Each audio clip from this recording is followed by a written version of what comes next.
Welcome back to the Power of Manifestation. I am your host for this amazing session. My name is Andrea Miller, and honestly, this session I am personally so excited and grateful to bring to you because it truly can transform, and I don't say that word lightly, transform the way you see yourself and your blocks forever, and could very well be the key catalyst that truly sets you free. And I say that with so much passion and conviction because this is exactly what I have experienced personally, thanks to my guest and the amazing therapeutic model that he has created. Okay, so and we're going to get into it. You're like, whoa, spoiler alert. No, I'm not going to spoil anything. It's all coming in time. So today's session is called, What If Your Resistance is the Answer? It's a radical reframe that asks, what if the part of you that's been blocking your desires, i.e. impeding your manifestations and keeping you feeling stuck and unworthy, is actually the one that's holding the key for you? We're joined today by the brilliant Dr. Richard C. Schwartz, the creator of Internal Family Systems, one of the most compassionate, practical, and transformative healing methodologies of our time. IFS is a highly effective, evidence-based therapeutic model that depathologizes the multi-part personality. I promise we're going to tell you what all that means. The IFS Institute offers training for professionals and the general public. Dick is currently on the faculty of Harvard Medical School and has published 5 books, including No Bad Parts, Healing Trauma and Restoring Wholeness with the Internal Family Systems Model. Dick lives with his wife, Jean, near Chicago, close to his 3 daughters and his growing number of grandchildren. And that just skims the surface for this incredible man. Guys, if manifestation hasn't been working for you or is not as effective as you want it to be, or you keep self-sabotaging, whatever those blocks might be, this session will help you understand why, and honestly, will show you a profoundly healing path forward. I know, big promises. I promise stay till the end because we're going to deliver on them. Welcome back, Dick. It's so great to see you again. Great to be with you too, Andrea. And it's quite an intro, quite a high bar. It is, but I know you are here for it. And before we get into the session, just a quick reminder, for you tuning in, please grab your Power of Manifestation handbook because you are going to want to take a lot of notes. And there's some great highlights already in there from this session. If you don't have it already, just pop over to thepowerofmanifestation.com. You can grab it literally instantaneously. You're going to want this as your companion, particularly for this session. Okay.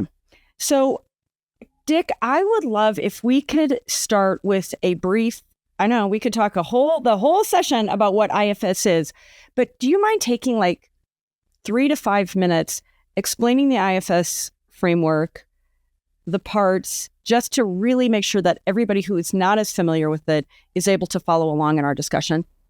I'll do my best. So basic assumptions are that we're all multiple personalities and that's a good thing. We all have what I call parts, other people call subpersonalities, and they're not the product of trauma. It's not like the unitary mind was subdivided or broken apart. They're actually, from my point of view, we're born with them because they have all these valuable resources and talents for us to help us through life. But trauma and what are called attachment injuries, bad parenting, things like that, force them out of their naturally valuable states into roles that can be destructive and can be at least get in your way. And then in addition to these parts, I stumbled on the discovery that there is what I call the self in everyone, just beneath the surface of them, so that if they can be convinced to open space and unblend, we call it, from who's left, you will immediately enter these what we call HC qualities of curiosity and calm and compassion and clarity and confidence, what we call the 8 C's, and connectedness and creativity and courage. And that's who we are at our essence. And that all gets covered over by these parts. And the fact that they get frozen in the trauma is they're stuck back in the past, and they carry what we call burdens, these extreme beliefs and emotions that drive the way they operate. So a lot of the work is helping people access that self place, and from that place begin to get to know and actually heal these parts, which involves helping them out of where they're stuck in the past and helping them release these burdens, at which point they'll transform into their naturally valuable states.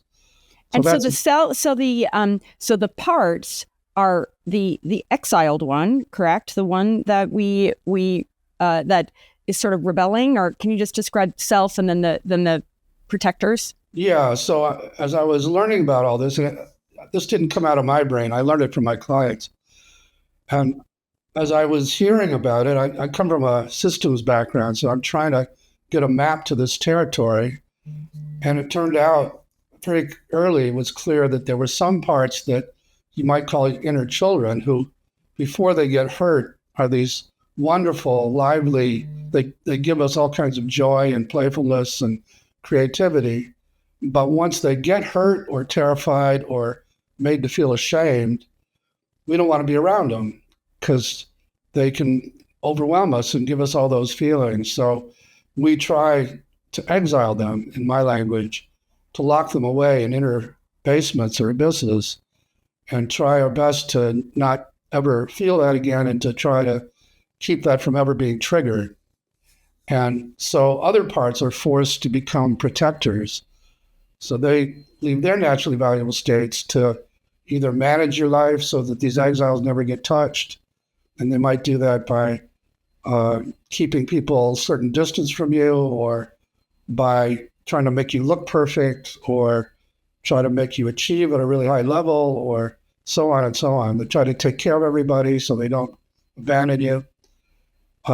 So those we call manager protectors, and then other protectors are much more impulsive. And after an exile gets triggered, which is a big, scary emergency, because you start to feel all those feelings that you've tried to stay away from, this other set of parts goes into action to try and get you higher than those flames or distract you till they burn themselves out.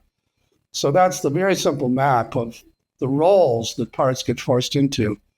These exiles, which are young and vulnerable and hurt, and then manager protectors and firefighter protectors.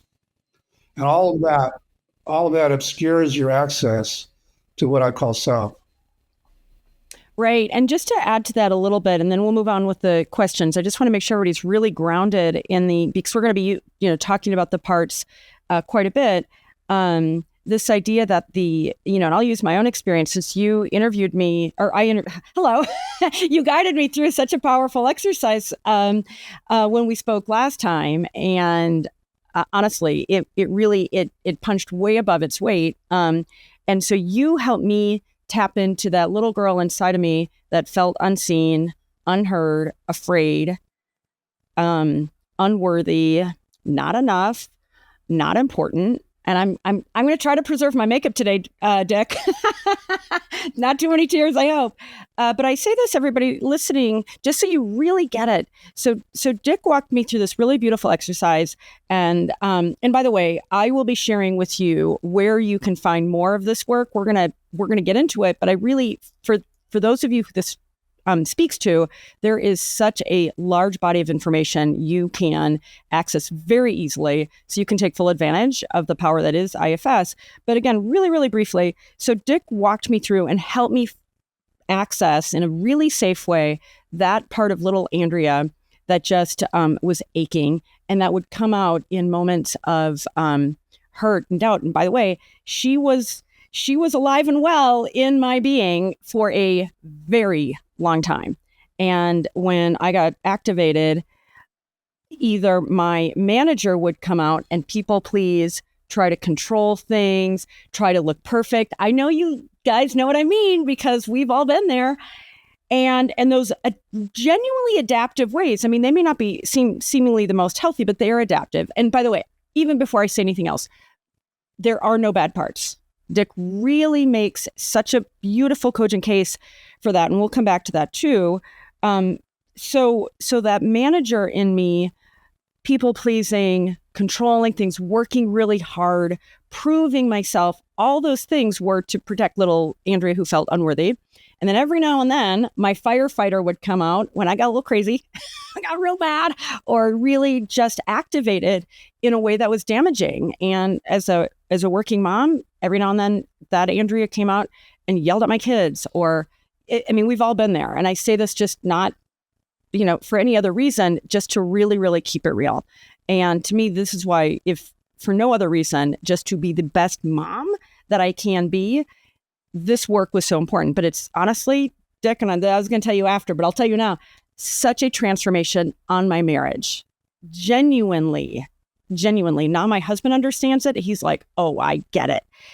So yeah, so this idea that we all have ourself, and these are my words, almost like our self is our soul, all those 8 C's, right? But operating from that part of ourself that is so empowered and aligned, that part of ourself that's the creator for manifestation, right? You are going to be way more effective creating from that place. And that's what manifestation is. And I say this with so much passion and conviction because that's exactly what's happened in my own life. It is, seeing and really understanding that little Andrea that felt exiled, bringing her back in and making sure that my protectors, they have their place. They're not bad. There are no bad parts, guys. And when they come back, Dick and his IFS framework have given me an understanding for how to see it all in context, not reject any of it, but be so much more skilled in integrating it all together so that myself is really the one running the show the vast majority of the time. So that's more than 5 minutes, but hopefully everybody's got that. Dick, anything you want to add to that, or should we jump into our first section? Just, I'm so glad to get that follow-up study. It's you took a big risk and you went for it, and I was so impressed with that, and I had high hopes that it would have an impact. So I'm really glad to hear that it has, and it was just a privilege to be there with you. It was a beautiful session. So just to give a little more context, everybody, I run a podcast called Getting Open with Andrea Miller, and I had the great honor of interviewing Dick for it.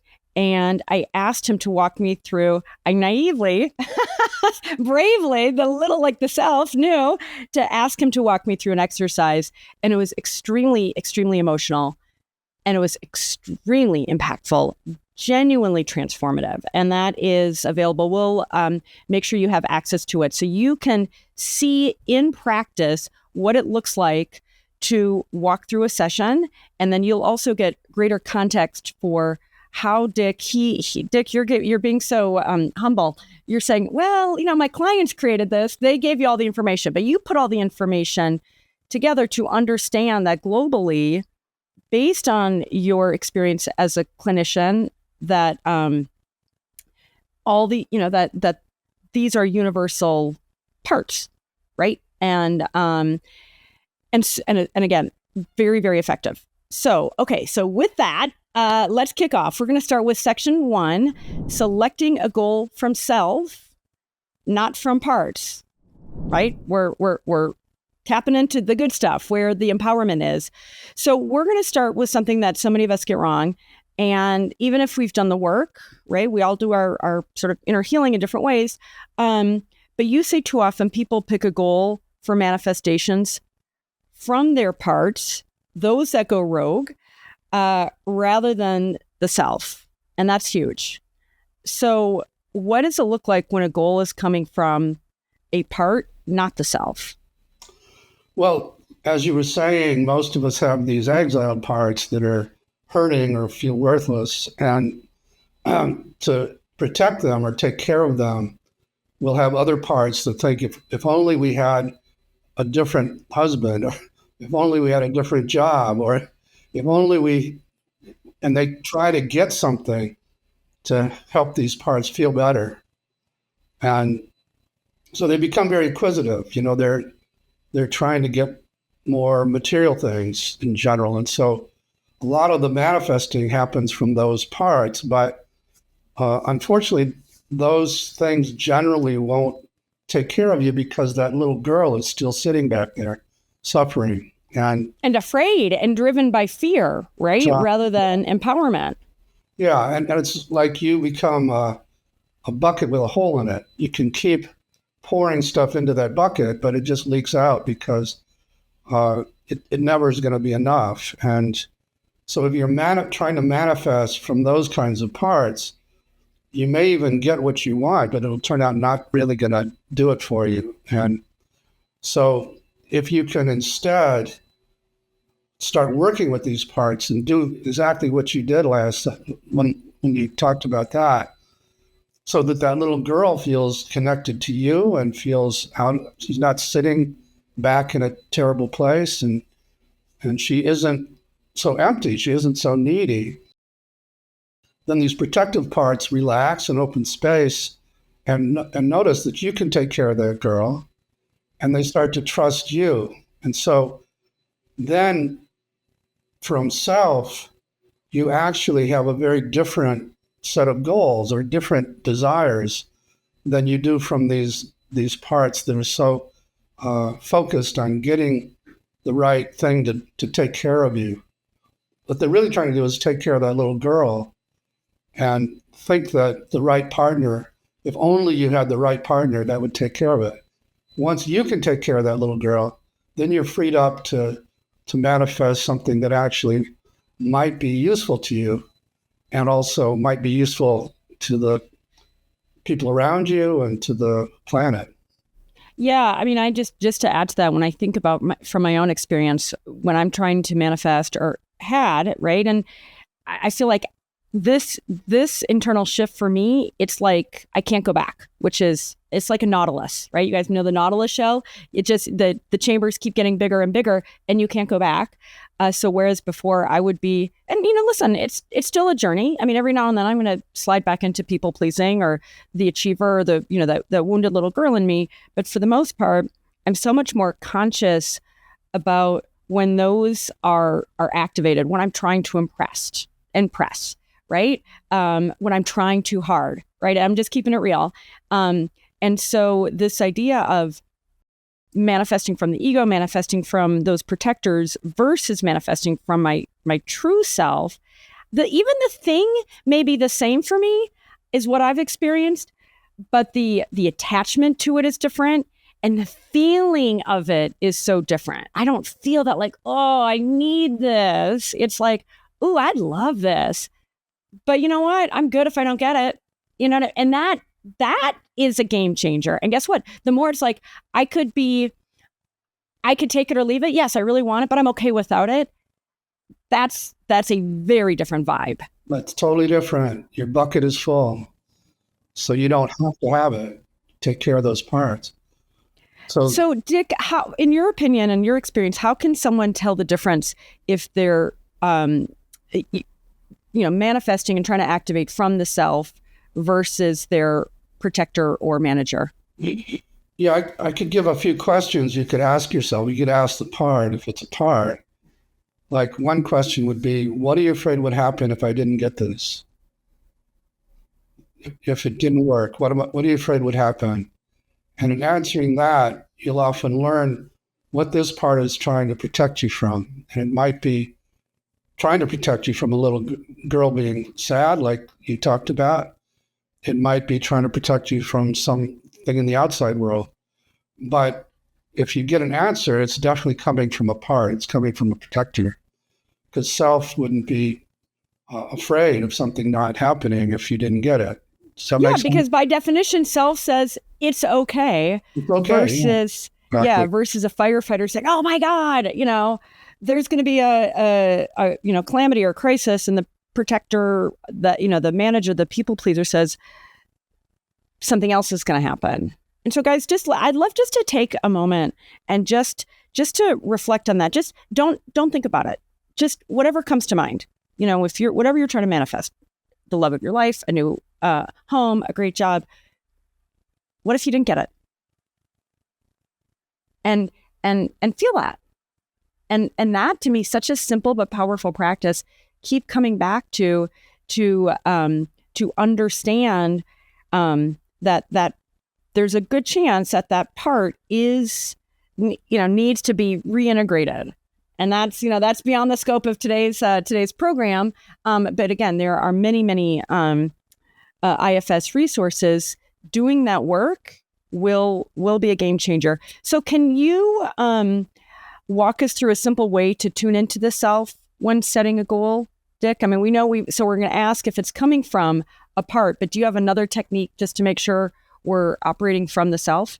Yeah, we could go back to what you just did, which I really like, which is to take the goal, and then as you focus on that goal, just notice both parts that are afraid to not get it, and also parts that maybe don't want you to get it for some reason. So just notice as you focus on the goal, what kind of inner reaction you're having, if any, and those become what we call trailheads. So, if you're out hiking, there's a trail and you follow it and you get to a trailhead. If you stay focused on one of those emotions or thought patterns, and then as you focus on it, it will lead you to the part from which it's being emitted. And that part is something that you need to work with. So, as you notice this inner reaction to the focus on the goal, the short way to access more self is simply to ask the parts that have either big attachment to it, using your word, or are afraid to let you have it, and just ask them to open some space inside. And if they are willing, you'll notice a palpable shift toward more what I call self. You'll notice suddenly you're calmer. You start to notice those C words, and you aren't as attached because you're okay if you don't get it. And actually, as you access more self, the goal might change. You shift from something that's very individualized to you to what should I be doing in my life? Once you become more self-led, you have more.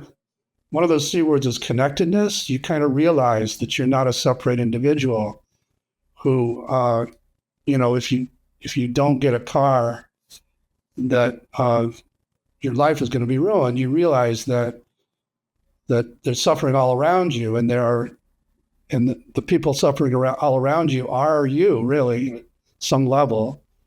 And so you become We're more all motivated. sacred mirrors. We are all sacred mirrors. You become more motivated to do something helpful to people. Yeah. So your goal starts to shift in that direction more. Yeah, I think of it as manifestation from the inside out. And I'll just, again, use an example from my life. I have giant ambitions for my podcast. I love doing it. I get to talk to people like Dick. I feel transformed when I am lucky after my best interviews. And I just love it. And whereas before, I was trying to, and in fact, so that I know when I think about the big, when I'm manifesting these big ambitions for my show, I get really excited. But I also say to myself, you know what? Even if I didn't have the commercial outcome, I would still do my show because I completely love it. I feel so grateful. The other quick one I'm going to share with you guys. So this is my book. In fact, I did win a Nautilus Award, little Nautilus. Congratulations. Thank you. Yeah, it's been out for a while, but I'm sharing this, Radical Acceptance, The Secret to Happy Lasting Love. I'm sharing this. When I wrote this book, I had this dream of being a New York Times bestselling author. And let me just say, I wasn't. And I was in the fetal position in my bed. I'm a little embarrassed to say, but we're keeping it real here in the Power of Manifestation. I felt my ego. I mean, Dick, my ego was so hurt. I felt like I'd put so much of my whole life into it. It was published by Simon & Schuster, the imprint that publishes the Dalai Lama. Like, I'd done all these things right. I wrote the very best book I could. And then I didn't have that commercial outcome that I wanted. And it brought me to my knees. And it was the best thing because it made me really face myself and understand, Andrea, what did you really want? And I had to go through this. What did you really want? I want to be New York Times bestseller. No. What did you really want? I wanted to write the very best book I could that made a positive impact on as many lives as it could. And guess what? If you go to Amazon, you will see, these are people I don't even know, so not just my friends, writing comments like, oh, you saved my marriage. And this is the best book I've seen on marriage. And it was such a humbling experience, but it made me understand what my true motivation is. And yes, one day I'm going to be a New York Times bestselling author. I am sure of it, but I don't need it like I thought I needed it before. But I needed the lesson. I needed the lesson that the work I'm doing, I don't want it to be motivated by external validation. I want to be motivated by the love of creating it and for having the impact. And by the way, I love to write. A lot of people are like, I hate writing. It's like, well, maybe then do something else. I love it too. And that's such a great example of what I was trying to say, because you got crushed by not getting it. So you followed that trailhead, you stayed with that feeling and kept asking what would happen then? What would happen then? And then you got to self, you got to, what I really want is to help people because I love to do what I love to do. And that's such a self-led answer. And I got to truth. Yes, I got to my own truth, devoid of these parts that are trying to protect me. That's right. And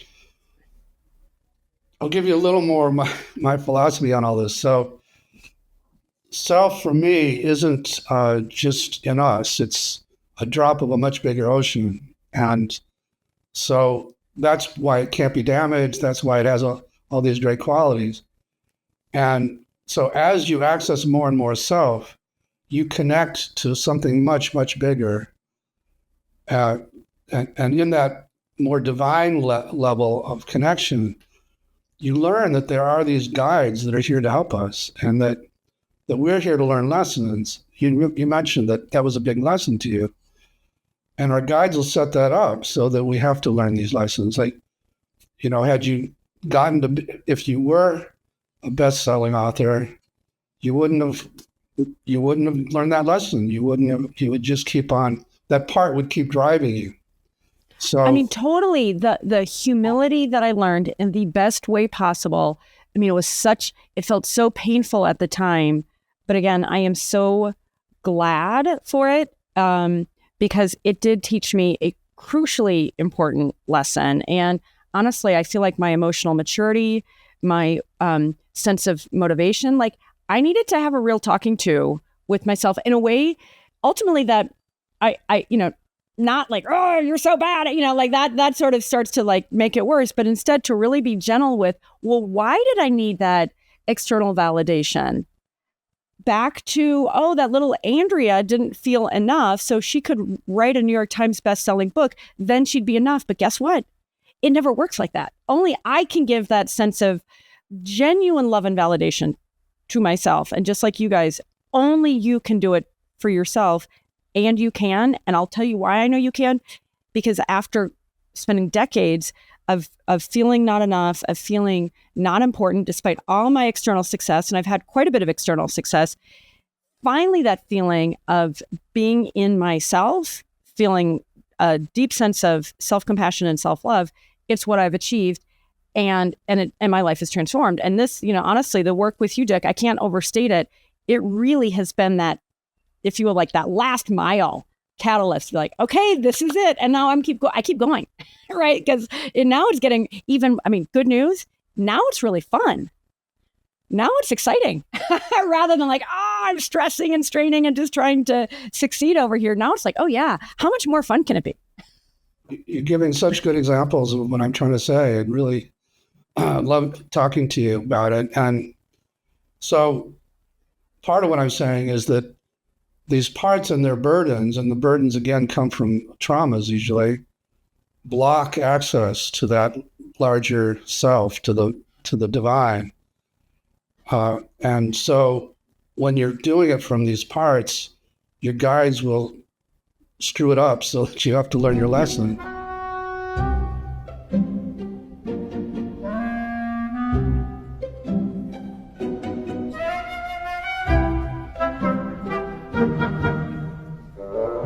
let's actually jump into section 2, because I think I have teed it up. When the universe has other plans. It's like, oh no, I just want what I want when I want it. Well, guess what? I mean, I have so many examples how lucky I am that I didn't get what I want when I wanted it. And I say this, guys, with so much sincerity. I'm going to tell everybody just the quickest story that really illustrates this. I was, and then, of course I'm taking over, but it's such a good story. And it was transformational in my life. So I was always a cheerleader starting in 7th or 8th grade, and through middle school and high school. And as you can imagine, part of your identity, it was football and basketball. I was in this giant public high school in the Atlanta area. And I became a little maybe overconfident. And so by the time it was time to try out for the varsity cheerleading squad at the end of 11th grade, at the end of my junior year, I was extremely confident. I barely practiced. And guess what? I got cut. I didn't make the team. I was devastated.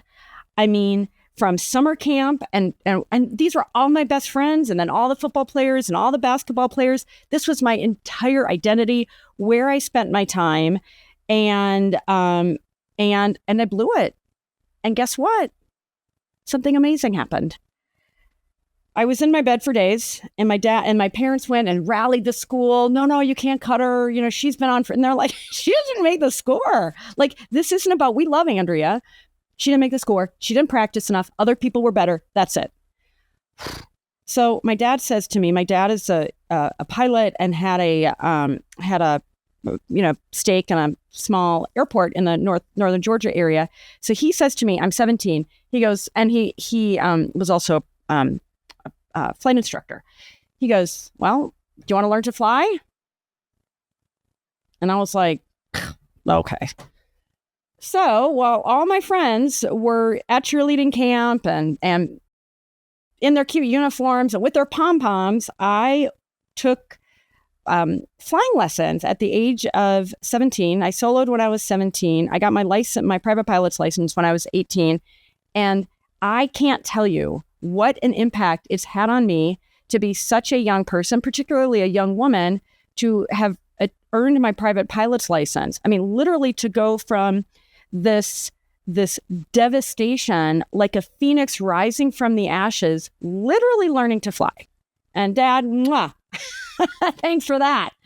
Right. And so, and that is an extreme example, but when I think about when the universe has other plans, guys, surrender to it. And that can be hard. I tell myself always, Andrea, play the long game. Trust in what's opening up for you. Okay, but I have totally hijacked this. So, so let's rewind, because I love, Dick, how you're talking about our guides, that they care. I think you put in this note into our sort of overview here, that they care more about your healing than your timeline, which I love, right? And we get so fixated on our timelines, on our outcome, what we expect, what we want. So when I think about, like, in my own life, surrender and trusting, and this is coming from I always call myself a triple type A Aries, to learning to trust and surrender. Honestly, these have been some of the great gifts, but it's also helped to have that safe little Andrea. Like, it's easier to trust now and to surrender because little Andrea is safe. And when the firefighter freaks out, to know what to do. So let me ask you this. How does IFS help people reframe failed manifestations? Well, first of all, if you're asking from self, like you said, you have this perspective that you may not get it, but you'll get what you need. It's that Rolling Stones song. And so you're not going to freak out. You're just going to, okay, what is supposed to happen? You're going to stay curious and keep asking. I'll give you one example from my life. So I was divorced in 2003, dated for about 5 years, couldn't find a person at all, and was getting really frustrated, and sort of out of desperation, just began asking what the deal is, because I wanted to have a partner. And when you say asking, like asking the creator, asking God, asking yourself? By then I'd been notified by these guides that this model didn't come out of my little brain. Got it. Okay. You were divinely guided, basically. You're saying you're divinely guided.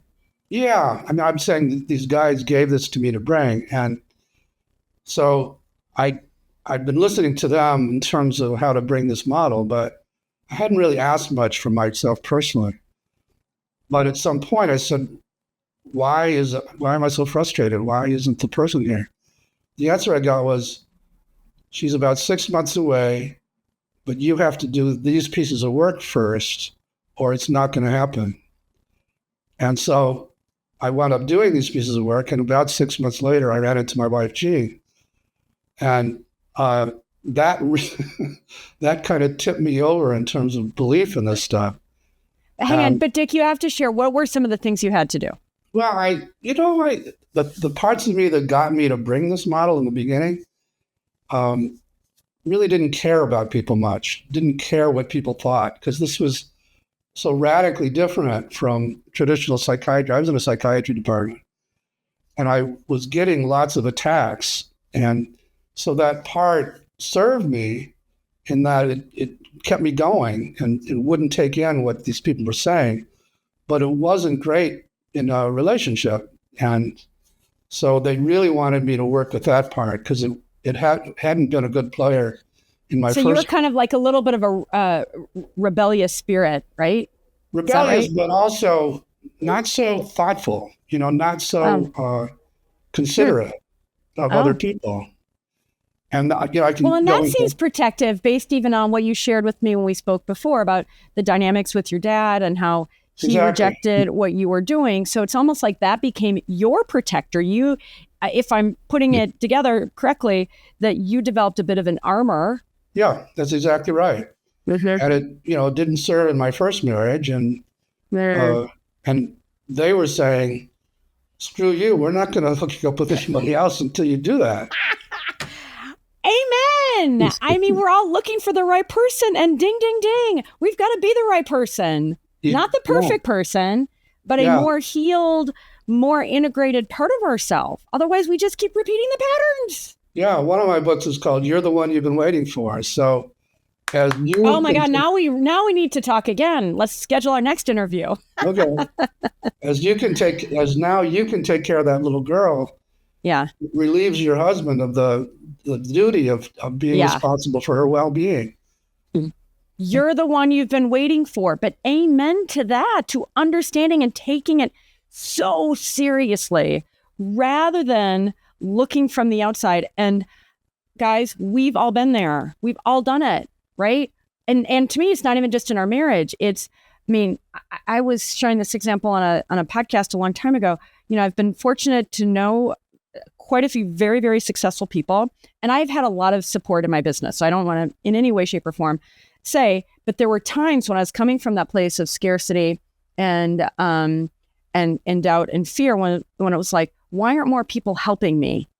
Why am I not getting more from the outside? And it's like, look in the mirror, right? Like, and back to my book and the cheerleading example, it was like, I'm not, because there are lessons I need to learn about developing a business that's profitable, and only I can do it for myself. If everybody keeps, it's like, but I don't want to get on a political tangent, but like certain subsidies are good. Like, I don't want to say that, but like at a certain point, if you're always dependent on that outside support, then you're not able to learn the lesson and be the person you need to be as a parent, as a spouse, as a colleague, in all those important roles each of us plays.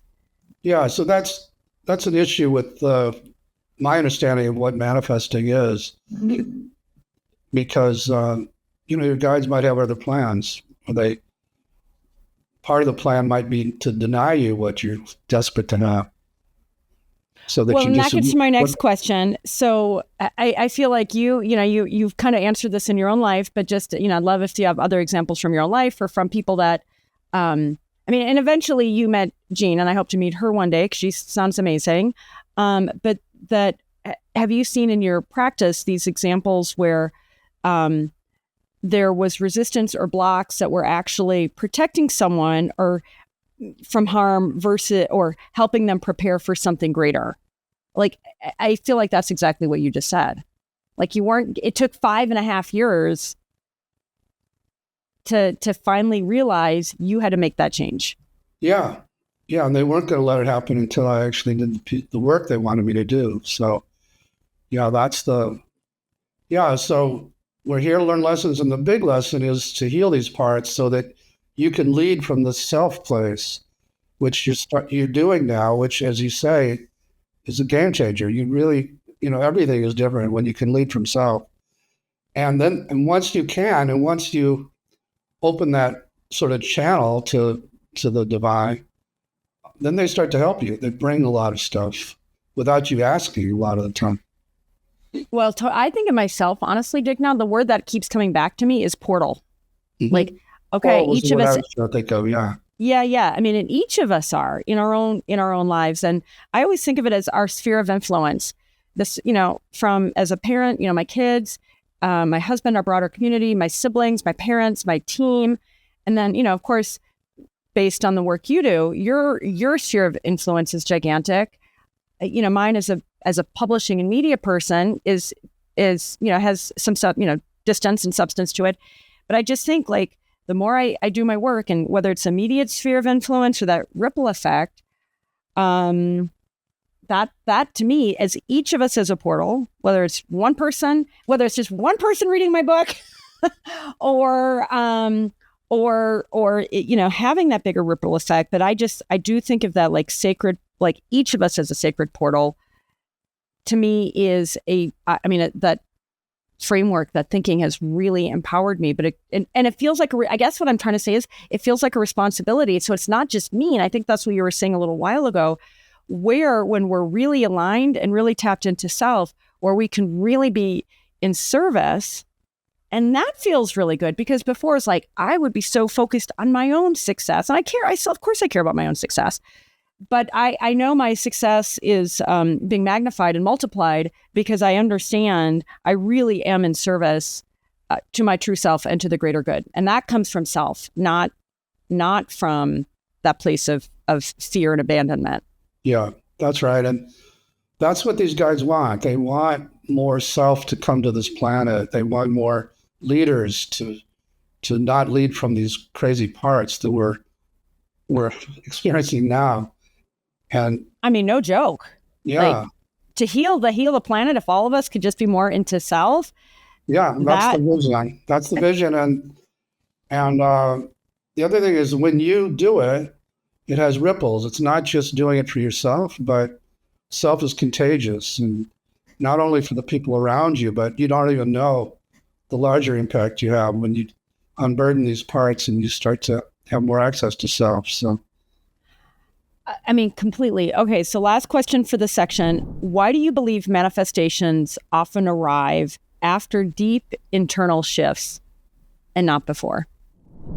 Again, similar to what we've been talking about, because before the shift, like your story with the cheerleading, you were dominated by this part, and you in the fetal position because it was, so devastated, and that's not going to work. And your guides wanted you to learn that you should find another place to live from. So, yeah, so that would be the same answer, I think. Does that take care of that question? Yeah, no, and I mean, just totally. I feel like it is a little bit of a repeat here. So, this idea to me, when I think of these failed manifestations as an opportunity for a pause, a redirection and a reflection. And then that the fact that after a healing, that the manifestation finally happens, it's like, well, that's that divine timing coming in versus, and the healing being prioritized and the vibe. I mean, let's face it, guys, all manifestation is, the best manifestation is coming from being, right? From who we are. And we touch on this in some of the other sessions, that there are people that have had a lot of success that are pretty bad people. I think we can all, I mean, there are no bad parts, so I'm being a little careful in judgment, but like, well, they're dominated by very destructive parts. Yes. Thank you. Yes. And so they can win Academy Awards and have billions in the bank and all these external metrics of success. I don't think any of us would want to trade places with them, right? I mean, when you look inside, are they really having fun? Are they really feeling joy and bliss and gratitude? I don't think so. No, they've got that bucket with a hole in it too. And if you go back to my story, I was lucky because I was able to hear directly from my guides what I needed to do. But had I not done that, I wouldn't have found somebody. I'm sure they would have just kept screwing up my life until I actually was forced to face these parts that have been screwing up relationships. So, Dick, can I ask you, how do you refer to these guides? How have you tapped into them? Is there a practice that you use to tap in and receive their guidance?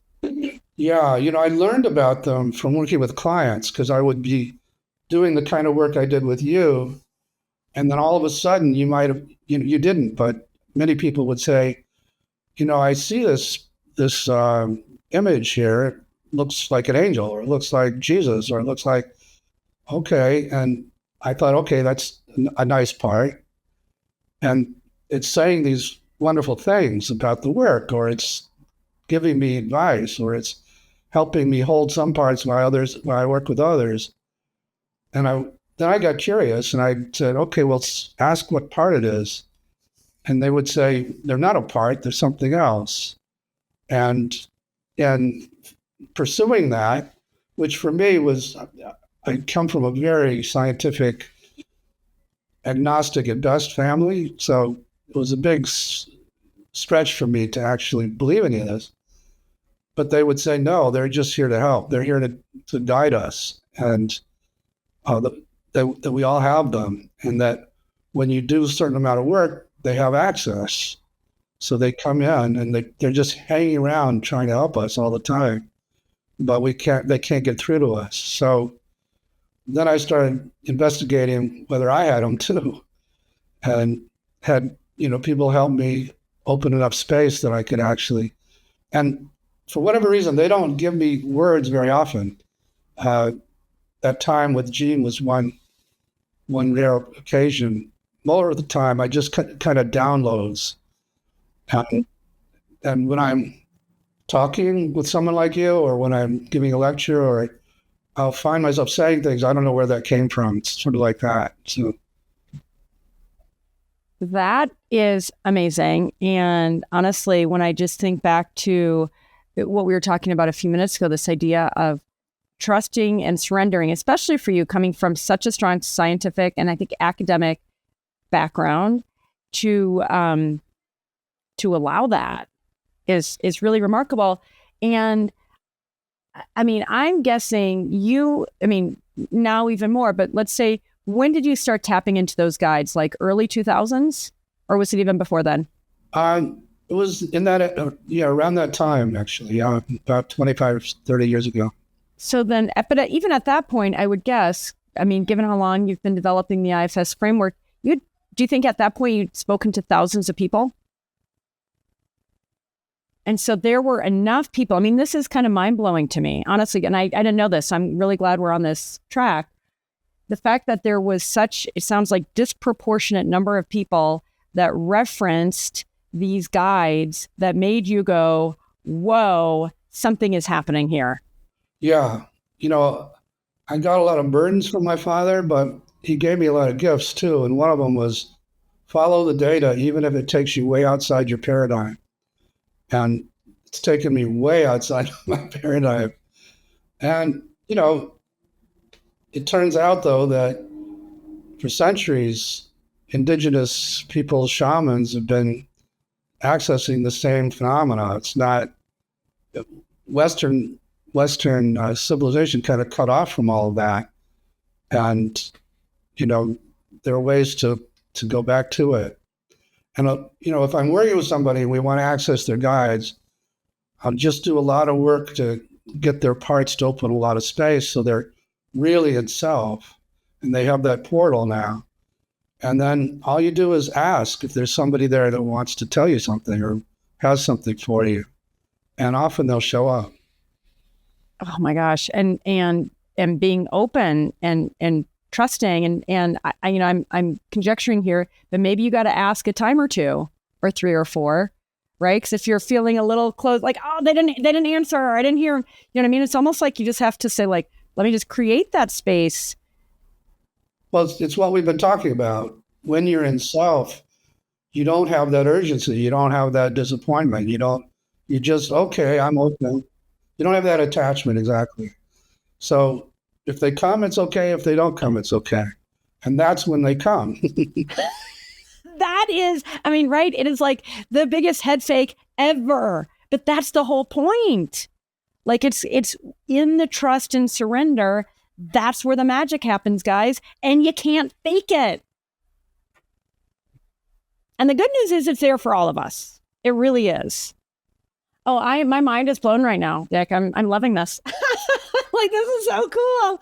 Oh my goodness. Okay, I want to do a quick little exercise with you guys. So I just want you to take literally just a minute. Don't think. Did I say think for a minute? Just let it come to you of a manifestation or something you were hoping to happen that didn't come true. It didn't happen for you. What if that redirection or the delay was an intervention? Can you think of a time when you could go, oh yeah, I'm kind of glad that didn't happen? Or, you know what? A different door opened. Just take a few seconds, just think about it, maybe write it down. Because in that space of allowing and reframing, I believe there is a dramatic amount of power. And, I'm sharing my examples and Dick is sharing his examples, but it comes, down to each of us to decide, are we going to trust those redirections, to trust those so-called delays? Because when we can trust that and surrender into it, that's where the magic happens.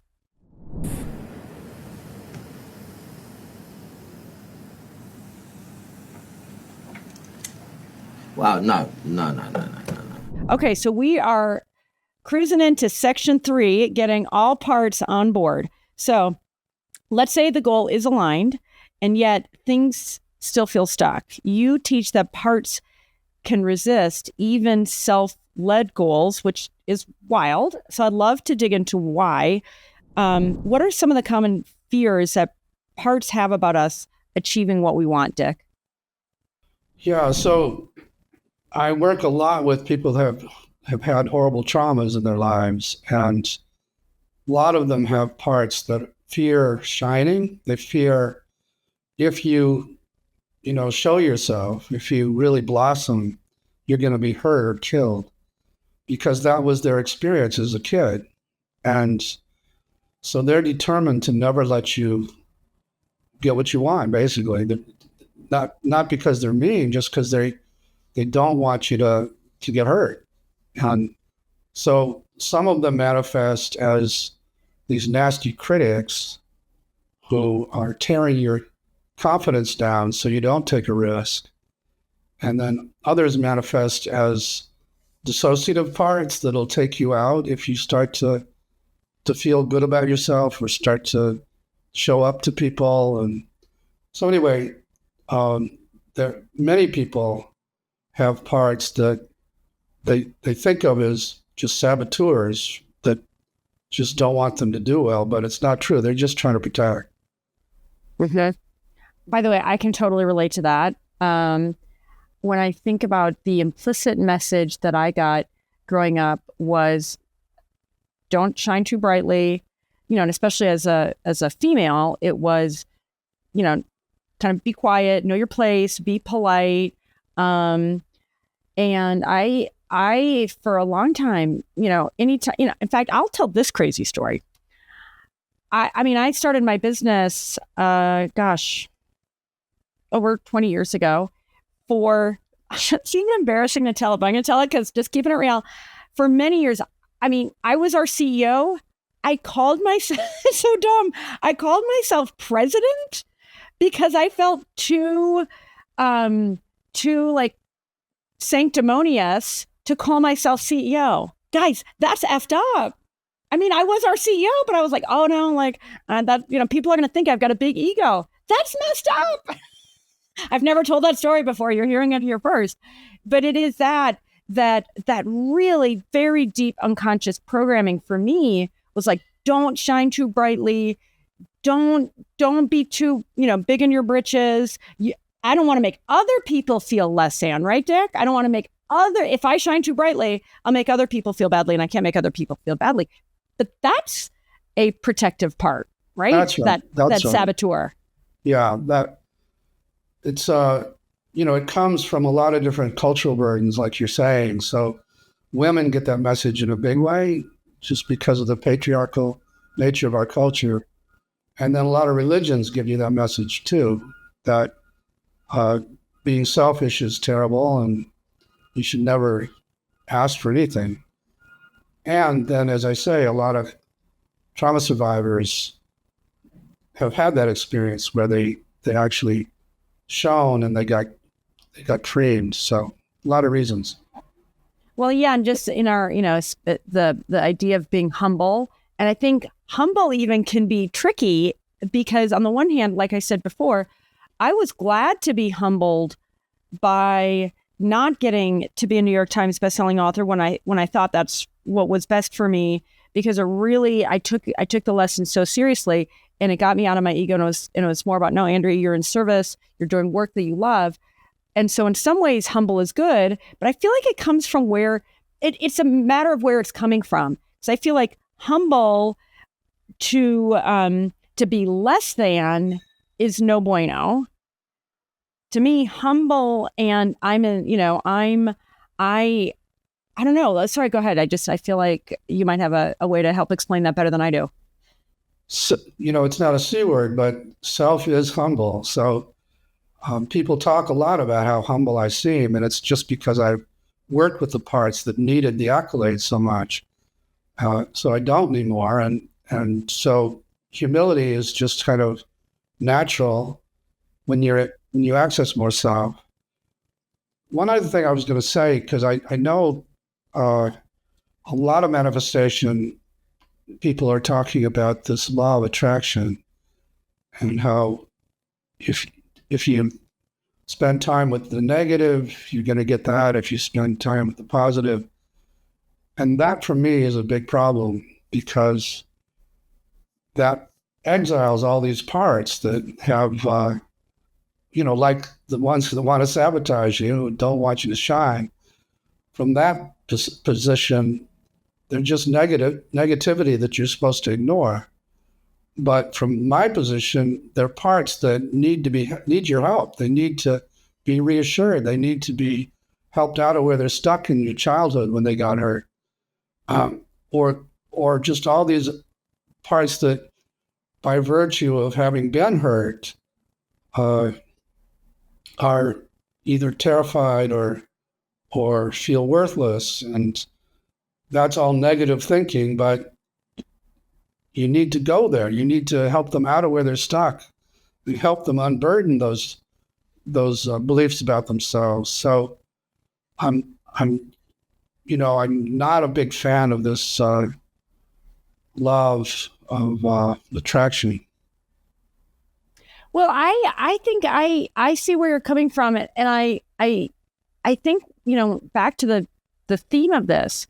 The title of our talk is what if your resistance is the answer? And I feel like what you're saying, Dick, is if you're resisting those negative parts, and let's remember there are no bad parts, because the people pleaser, the firefighter, I mean, they're trying to get our attention, you guys, right? And that's why there are no bad parts, because they're saying, pay attention to me. And if the more you resist them and deny them, the more they're going to wreak havoc. I mean, that's, this idea that our unconscious is the 95% of our brains that are running the show.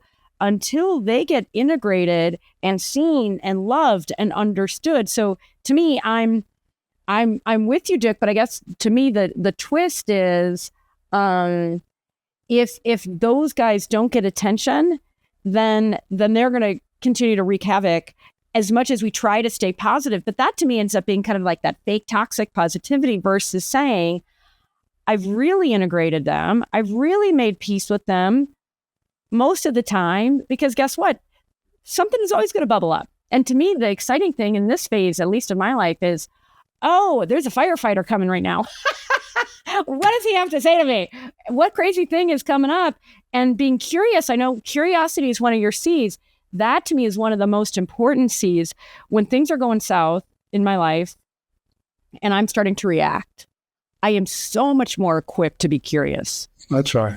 That's really exactly right. And, I'll work with people that say they're in recovery and then they had a relapse and they've come in terribly ashamed and, starting over, counting the days. And I'll say, well, let's just get curious. Let's just go in and find out why this part decided it had to take over again. And indeed, we'll almost always find there's some other exile in there that we didn't get to and we didn't heal.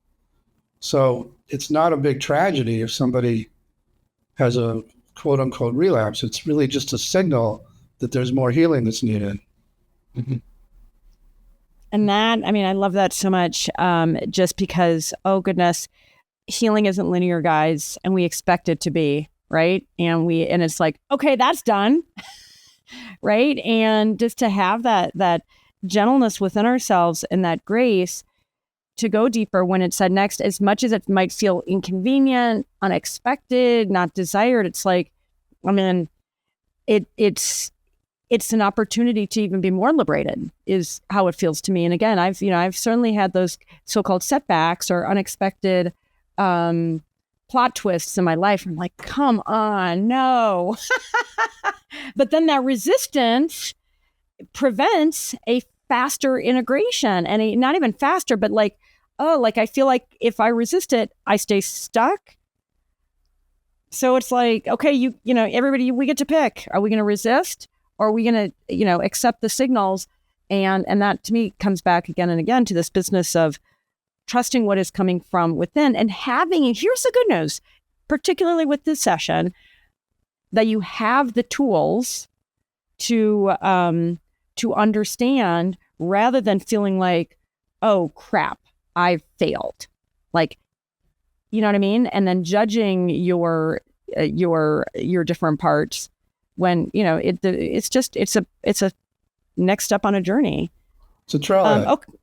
Yeah, it's a trailhead. I love that. Okay. So can you walk us through how to work with a resistant part, especially one that's afraid of change, that's afraid of success, that's afraid of shining too brightly? You want to do it? Should I do it? You're the boss. You get to decide how we can get this group to to take greatest action. So you tell me however you want to proceed.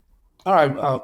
I don't think we have time for me to do another piece with you, so I'll just. Yeah, probably not a whole one. Yeah, but do you have such a part, Andrea? Yeah. Maybe if we could do like a little mini one. And I want to be respectful of your time, but like I was even saying a few minutes ago, I at times I found myself really being extra careful about not talking about my success or something that felt really great, because it was like, I don't want that other person to feel jealous. Like, I don't want them to walk away from me feeling less than. Let's go to that impulse. Let's go to that feeling and see if you can focus on it and find it in your body or around your body. Yeah, I think I feel it right here, actually, right in my chest. And as you notice it there, how do you feel toward it?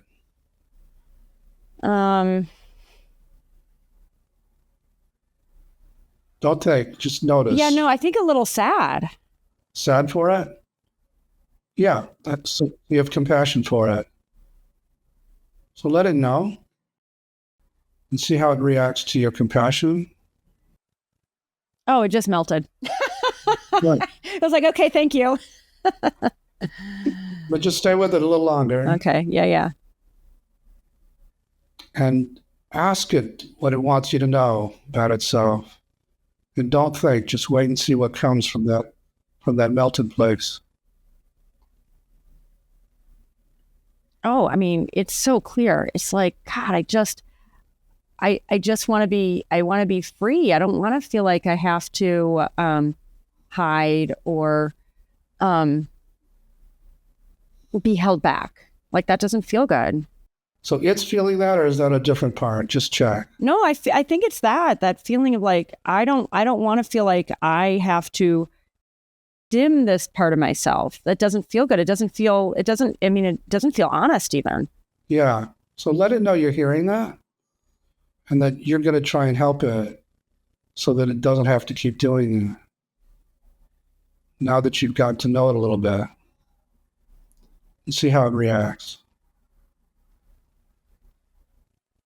Yeah. I mean, it feels like a little like I feel like a little like tingling, or it's like, yeah, okay, good. Yeah. Like, okay, good. Let's do that kind of is the little feeling in my chest.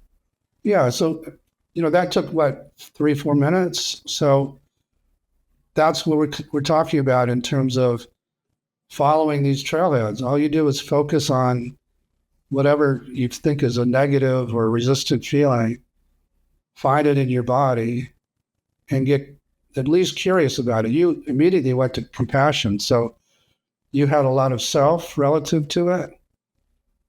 Many people would initially not like it. They'll have an attitude toward it. And then you have to get those parts to give you space to be curious about it. And then as you stay curious about that, you learn more about it, and then you have compassion for it because you hear how it's been struggling and it's been held back. So it's a very simple process. It is a profoundly practical, simple, effective process completely. And here's what feels so good. Honestly, I'm holding back tears a little bit. I'm not going to boohoo, I promise. But I mean, guys, I want you to know that I do feel really emotional right now. To be able to give myself that permission, it's a big deal. I mean, it's really a big deal. Like, this is a burden I've been carrying, and not for a good reason. In fact, if anything, so I feel like there's permission on two levels. One, for self, to give permission to say, yeah, no, Andrea, shine your brightest. Don't hold back. That doesn't serve you. That is out of alignment. That is out of integrity, right? It is. That's the first permission from self, from that genuinely like whole place. And then the second permission for me, and we've all gotten this, when you see someone who is so radiant, just awesome. I mean, Dick, even you, like, people say, well, geez, you seem so humble. And it's like, because you don't, you're not coming from a place of arrogance. Like, that to me is the true magnetism and radiance that we all want. When I feel like we are with people that are genuinely aligned, however they're shining the brightest, that implicitly gives all of us permission to shine our brightest. And, and it looks different for everybody. I mean, and I will say this because it is mostly women who are watching right now. When you see that gorgeous woman, she looks sexy, she looks made up, or she's not made up, but she's so in her power. And you might even feel a little jealous. And by the way, jealousy is okay. There's a lesson in that. But you think, I want to give my permission to look like that, to exude that sort of beautiful feminine and maybe even sexual energy. When you see somebody like that and you feel jealous, she's giving you permission. And whatever it is, I mean, it maybe not, forget how anybody looks. So often it's that vibe that they give off, that confidence. So whether it's how they look or the career success they're having, or your best friend says, or somebody that you just meet goes, yeah, I just got a book deal. And you immediately feel, that to me is a signal where it's like, it feels like an opportunity to go into your parts. Like, right, Dick, if you're feeling jealous, doesn't it seem like it's a signal to ask, your parts, what's going on? He becomes what I call a tormentor, with a hyphen between the tor and the mentor.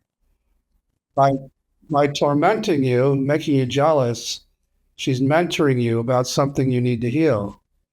And so if you follow that trailhead and you get to that jealous part and you find out what's driving, where it's stuck in the past, you get it out of there, and now it actually helps you shine rather than hold you back. Because a lot of these parts, once they're transformed, once they're healed, become allies. They assist rather than resist.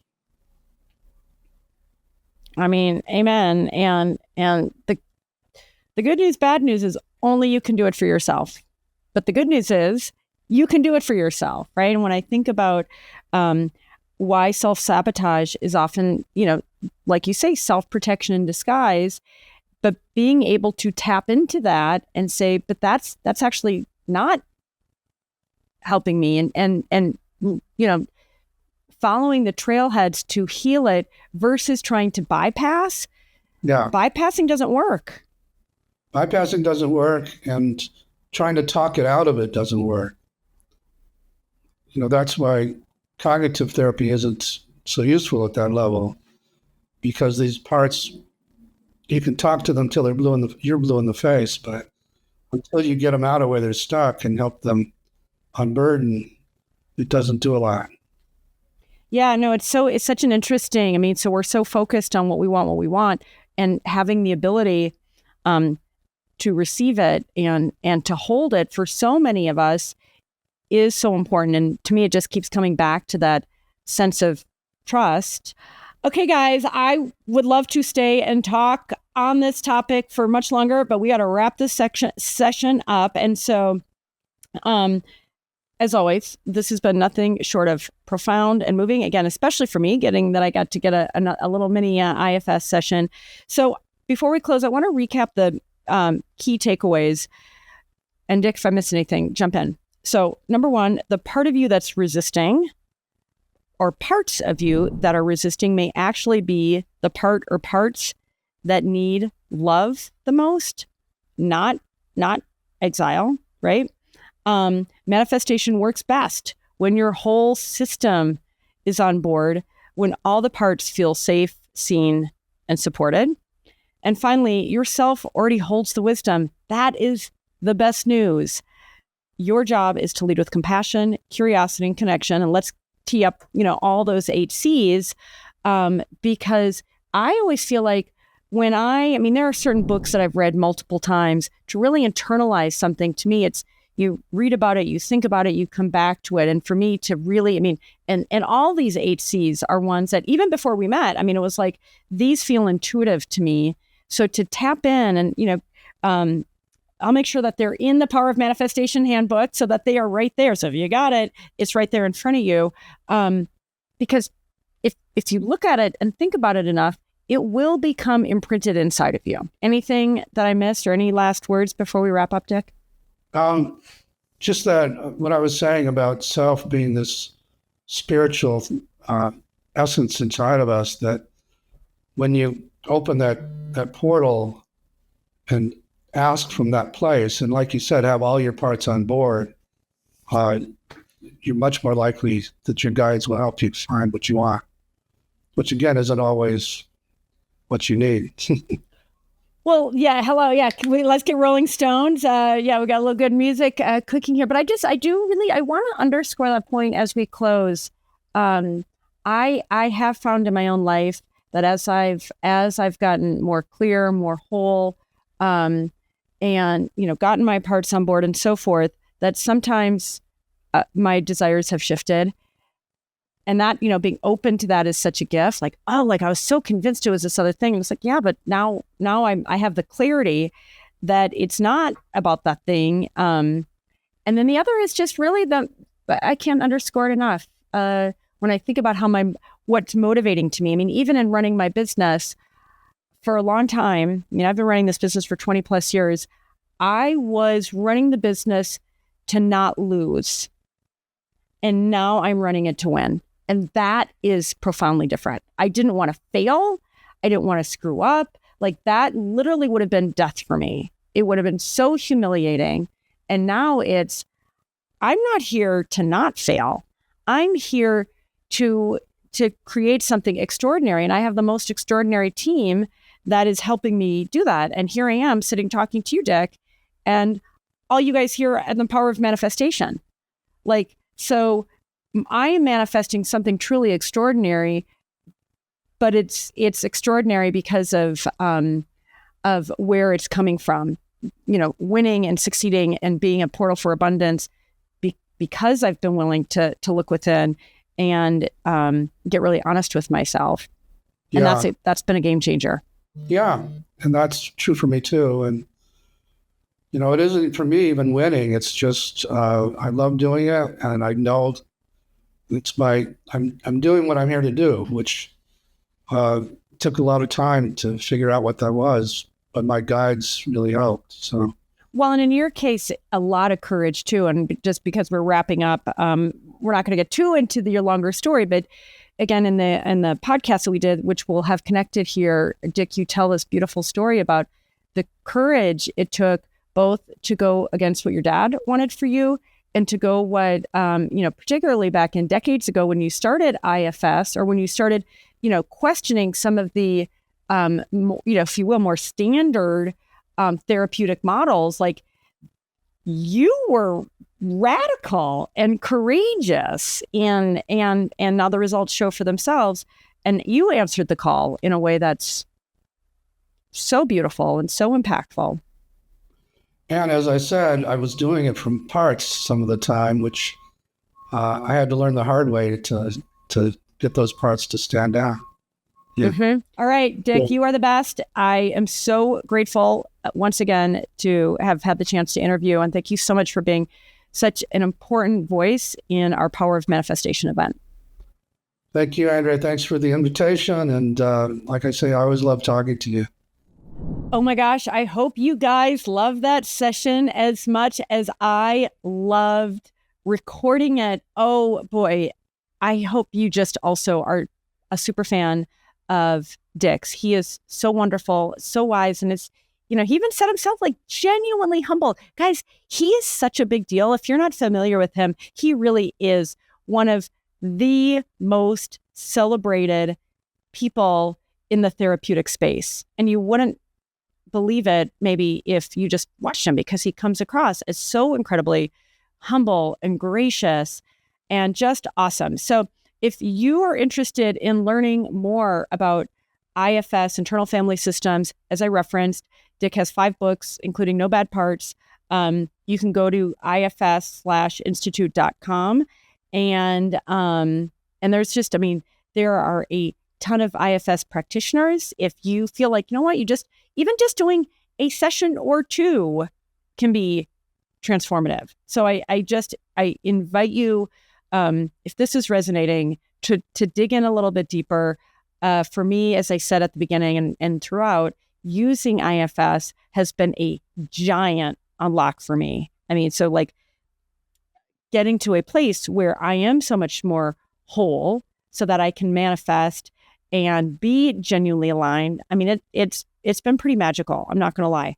And of course, I just started talking about our Power of Manifestation membership circle. You're going to be hearing more about this, but guys, I am so on fire for what I and my amazing team are bringing to you in terms of this incredible community every single day, being your friend, your partner, your guide, your kindred in becoming a master manifester. We have put this membership circle together with so much enthusiasm and with so much expertise. These master teachers that you are learning from, we are taking their insights and incorporating this incredible membership model. And it's priced super low to make it a really easy yes for you. So I encourage you, go to powerofmanifestation.com to check it out. I hope you sign up and join me, because it is something that is my baby. I am completely on board with it, and I'm going to be very active in the execution. So you'll be seeing more of me if you sign up for our membership circle. And with that, we will see you in the next session. Thanks for tuning into this one.